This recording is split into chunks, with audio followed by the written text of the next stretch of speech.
તો આજે આપણે વાત કરવી છે ઓસ્ટ્રેલિયાના બરાબર મધ્યમાં આવેલા એક એવા સ્થળની જે પૃથ્વીના હૃદય જેવું દેખાય છે, જે છે ઉલુરુ.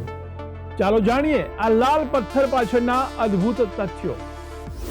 પૃથ્વીનો સૌથી મોટો પથ્થર. તો ઘણા લોકો ઉલુરુને પર્વત માને છે, પણ વિજ્ઞાનની ભાષામાં આ એક મોનોલિથ છે, એટલે કે આખે આખો ડુંગર માત્ર એક જ વિશાળ પથ્થરનો બનેલો છે. તેનો ઘેરાવો આશરે 9.4 કિલોમીટર જેટલો છે. આ તો માત્ર હિમશિલાની ટોચ છે. તમને જાણીને નવાઈ લાગશે કે ઉલુરુ જેટલો બહાર દેખાય છે તેના કરતા ઘણો વધારે જમીનની અંદર છે. વૈજ્ઞાનિકોના મતે આ વિશાળ પથ્થર જમીનની નીચે 5 થી 6 કિલોમીટર જેટલો ઊંડો વિસ્તરેલો છે. તે દરિયામાં તરતા આઈસબર્ગ જેવો જોવા મળે છે.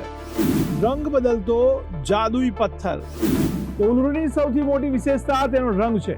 સૂર્યોદય સમયે તે કેસરી, બપોરે ભૂખરો અને સૂર્યાસ્ત સમયે લોહી જેવો લાલ દેખાય છે.